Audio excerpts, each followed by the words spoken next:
Hi, Alejandra Sierra Lopez. You're a research director of the Multiscale Imaging Research Group at the University of Eastern Finland. Could you briefly introduce your research group and some of its key focus areas? Yeah, so my research group is the Multiscale Imaging Group, and is a multidisciplinary group that is interested to work with imaging techniques at the multiscale level, and I'm going to explain a little bit about this. So there is people that they are interested to develop our work and implement MRI techniques, mostly structural MRI, particularly diffusion MRI techniques.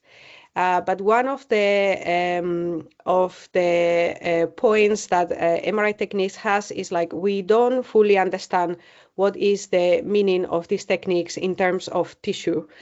And we have also people that is interested to work in the other side of this story, to validate the techniques with, for example, microscopy techniques, so that they work more with animal models or with human tissue, light microscopy, electron microscopy, to really understand what the MRI signal tells in terms of tissue microstructure.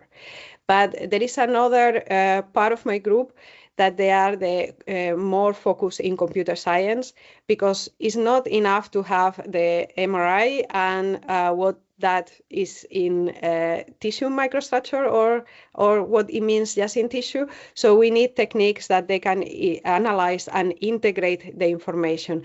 And for that, I have also people that they are fully dedicated to more engineering type of research focus to really help to have the techniques more understandable and bring it back together. So the group is combine expertise from, as I say, physics, also from biology, mostly people that is working with neuroscience, and then people that is working with mathematics and also with image analysis. Wow, sounds fascinating.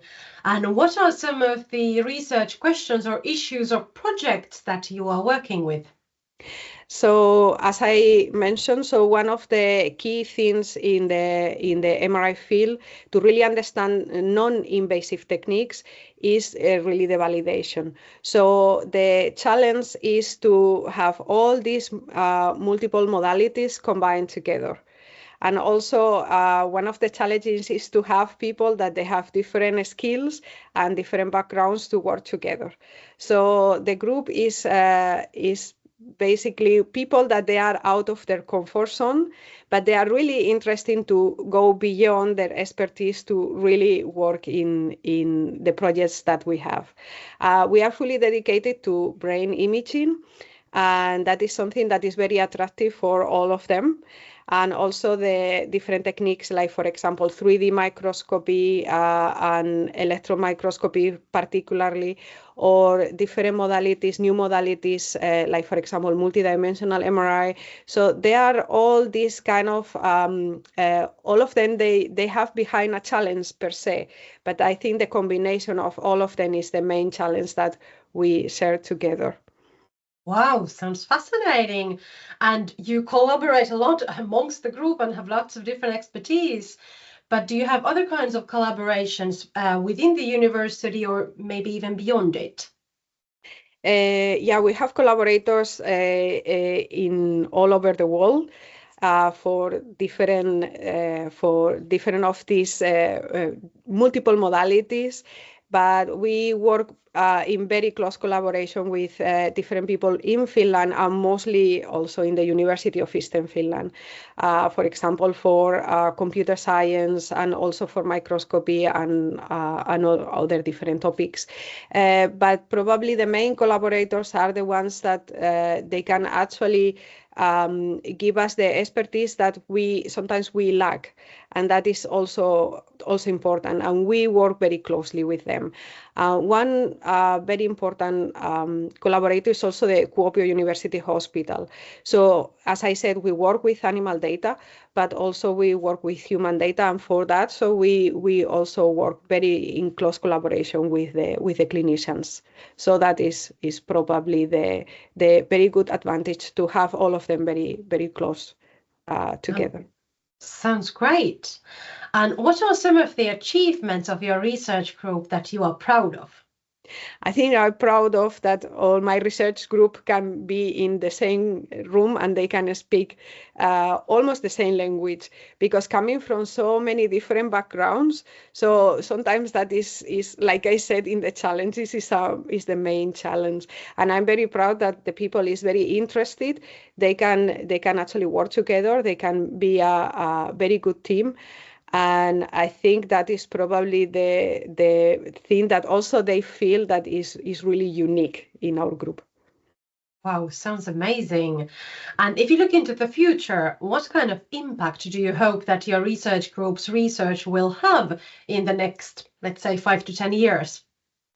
I think the combination of these multiple techniques and scales, like we call it scales, I think is probably the major achievement that probably we are going to rise. Because at the moment, so if I think about my research like 5 years ago, where we use like these techniques like almost individually. So now I see that it becomes more and more that these techniques, they are going to be really integrated. So we have developed, for example, a data collection pipeline so that we can actually extract information from in vivo, ex vivo, multiple scales, all the way back to the ultrastructural level of the brain tissue. But I think that is really a good achievement already.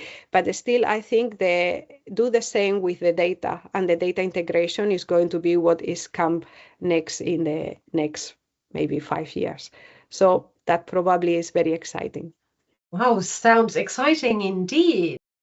Then the most important question, why should researchers choose your group for their postdoc? What makes your research group so amazing? So my group is a very unique environment with people working in multiple modalities, and that is very unique. I think that is one of the main features of why it could be chosen. We provide actually opportunities to grow beyond their expertise, and I think that is probably the key point in my research group. Thank you so much, Alejandra. Thank you, Pirita.